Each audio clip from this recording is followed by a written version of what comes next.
Nasi goreng. Kira-kira membuat mau membuat nasi goreng apa saja? Nasi.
yang tahu berpikir komputasional itu apa? Berpikir seperti komputer. Oke, betul. Ada lagi yang lain? Komputer itu kan canggih ya, berurut ya, secara terurut dan bertujuan juga agar kita berpikir lebih kritis. Nah, untuk memahami dasar-dasar berpikir komputasional, guru akan memberikan materinya. Oke, sekarang kita lihat dulu materinya. Nanti akan Ibu jelaskan setelah ini.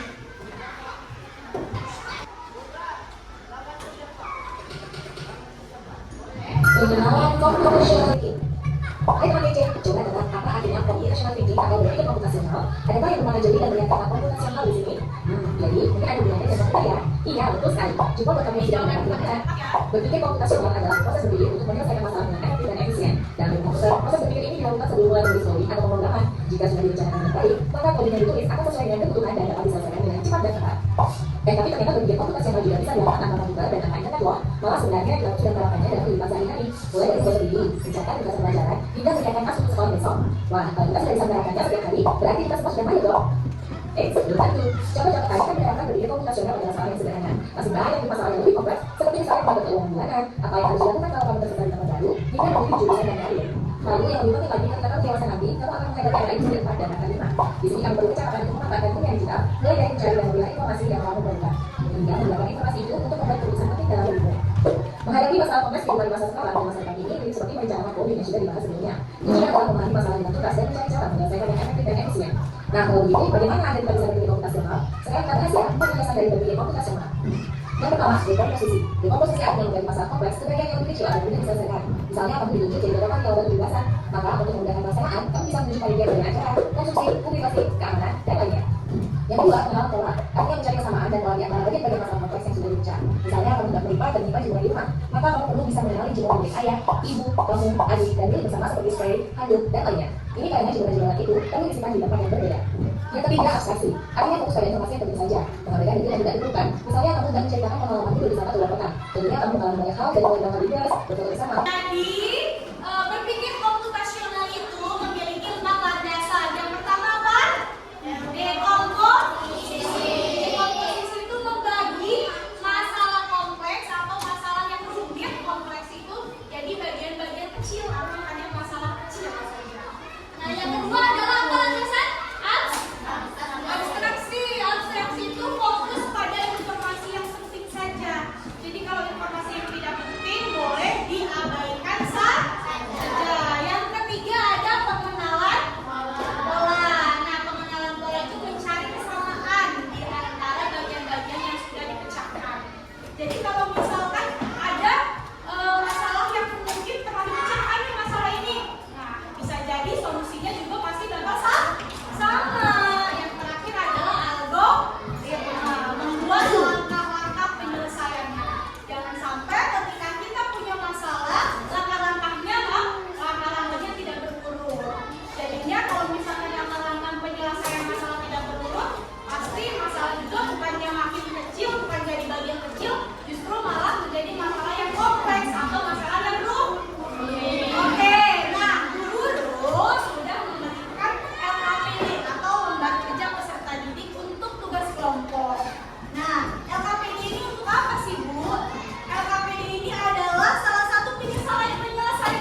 selamat mengerjakan.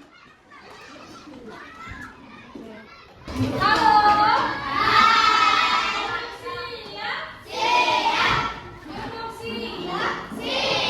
Sudah selesai semua? Ya, oke. Sekarang Bu Guru mau menunjuk satu kelompok perwakilan untuk presentasi. Nah, Bu Guru tunjuk yang presentasi adalah kelompok 1. Sudah siap kelompok 1? Ya, oke, silakan maju ke depan. Kelompok 1, maju ke depan. Assalamualaikum warahmatullahi wabarakatuh. Waalaikumsalam warahmatullahi wabarakatuh. Perkenalkan, kami dari kelompok 1. Nama anggotanya, saya Nusantara, saya Nenek Belajar, saya Sula, saya Jufro, saya Eka. Kami akan menyampaikan hasil diskusi kami. Situasi yang dipilih memasak nasi goreng. Apa masalahnya ingin membuat nasi goreng yang lezat? Apa tujuannya membuat nasi goreng yang lezat dan siap dinikmati? Unsur langkah-langkah yang 1. Menyiapkan wajan. 2. Menyiapkan minyak. 3. Menyiapkan bawang merah atau putih. 4. Menyiapkan telur. 5. Menyiapkan nasi. 6. Menyiapkan spatula. Aktivitas apa lagi yang bisa diselesaikan dengan berpikir komputasional? 1. Membuat kopi dengan mesin. 2. Mencuci piring secara berurutan. 3. Merakit mainan berdasarkan instruksi. Selanjutnya, refleksi. Apa yang paling menyenangkan saat menyusun langkah? Memastikan setiap langkah disusun secara berurutan. Apa langkah kalian bisa dilakukan orang lain dengan mudah? Ya, tentu saja. Demikian presentasi dari kami. Wassalamualaikum.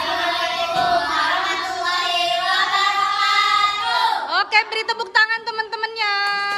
Nah, tadi tugas kelompok. Nanti dulu ada refleksi mandiri. Refleksi mandiri ini kalian menjawab kuis.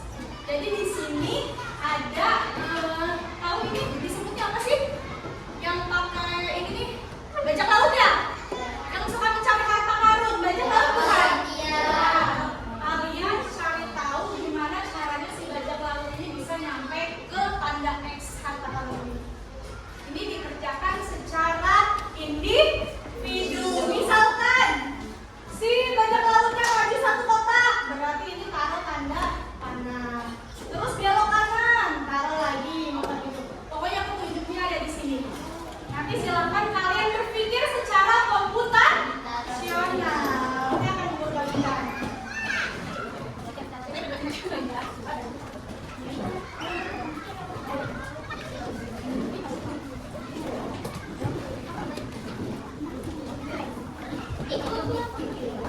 Halo semuanya. Sudah selesai mengerjakan tugas mandirinya? Sudah.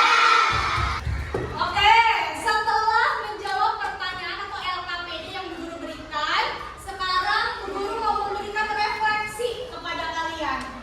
Apa sih sebetulnya berpikir komputasional ini jadi apa?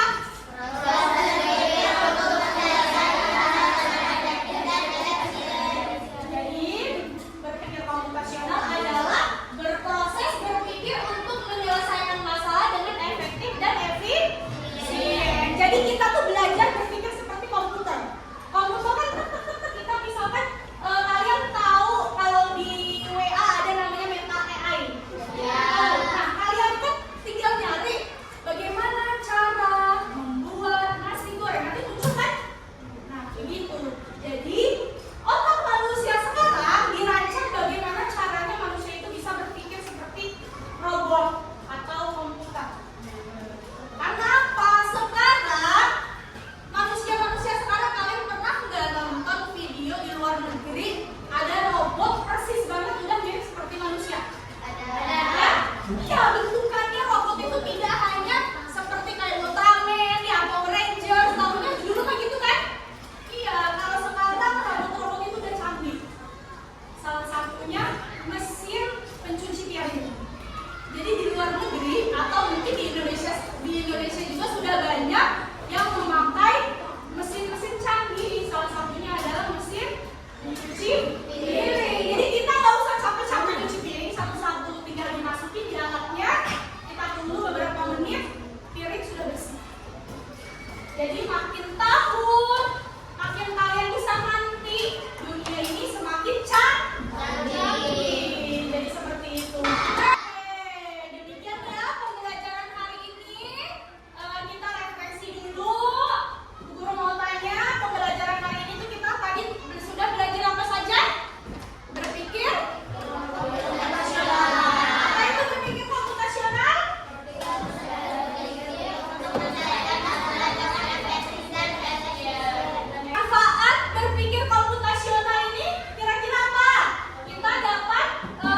Sebelum pulang